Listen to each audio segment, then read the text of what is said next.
Telugu Desam MLA ఇరుక్కున్నారా లేదా కావాలని కుట్ర చేశారా ఇది తేలాలి. ఏంటయ్యా అంటే ఆయనకి సంబంధించి ఇది జరిగినటువంటి విషయం చూసుకుంటే టీడీపీ ఎమ్మెల్యే అమిలినేని సురేంద్రబాబు, ఈయనకి ఎస్ఆర్ కన్స్ట్రక్షన్స్ అని ఉంది. ఈయన 3 రాష్ట్రాల్లో ఆంధ్రప్రదేశ్, తెలంగాణ, కర్ణాటకలో వ్యాపారం చేస్తారు. ఈ కంపెనీ ఏడాది యూనియన్ బ్యాంక్ నుంచి 900 కోట్ల లోన్ తీసుకుంది ఏకంగా. దానికి ఆస్తులు తనఖా పెట్టాలి. అది పెట్టాలంటే తనఖా పెడితేనే రుణాలు ఇస్తారు గ్యారంటీకి. అయితే ఈ తనఖా పెట్టాలంటే ముందు స్టాంప్ డ్యూటీ కట్టాలి. తనఖా వివరాలు అందులో రాసి ఈ స్టాంపు పొందాలి. రిజిస్ట్రేషన్ ఫీజు, యూజర్ ఛార్జీలు కట్టాలి. దాని ప్రకారం బ్యాంకు లోన్లో 0.5% స్టాంప్ డ్యూటీ కింద కట్టాలి. 900 కోట్ల అప్పుకి 4.5 కోట్ల స్టాంప్ డ్యూటీ కట్టాలి.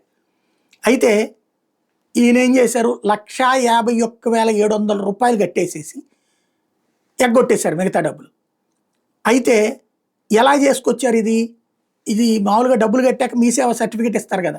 ఈ 1,51,700 రూపాయలకు కట్టినటువంటి రిసిప్ట్ని తీసుకుని దాన్ని టోటల్గా ఈ అమౌంట్ కట్టేసినట్టు 4,48,000 ఇది 4,48,48,300 రూపాయలు కట్టకుండా కట్టేసినట్టుగా టోటల్ అమౌంట్ని చూపించుకొచ్చారు. ఈ ఇష్యూ కాస్త ఇప్పుడు బయటకు వచ్చింది.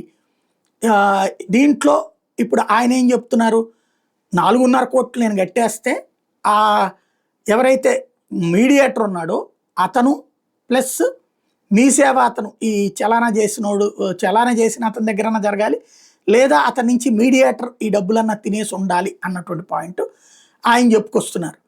అదే సందర్భంలో ఎస్ఆర్ కన్స్ట్రక్షన్స్ టాటా క్యాపిటల్స్ నుంచి 20 కోట్ల లోన్ తీసుకునేందుకు 24 నవంబర్ 7న ఈ స్టాంప్ డ్యూటీ కట్టారు. దీనికి కేవలం 200 రూపాయలే ఈ స్టాంప్ డ్యూటీ కట్టారు.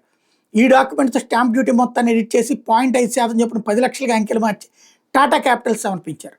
ఈ 2 మీడియేటర్ పేరు చెప్తున్నారు. అది ఎట్లా సాధ్యం, ఒకసారంటే గబక్కన పొరపాటు ఏదో మీడియేటర్ చేసుకుంటాడు అనుకోవచ్చు, కానీ 2 ఎట్లా అన్నటువంటిది ఇప్పుడు సాక్షి హైలైట్ చేసుకొచ్చింది.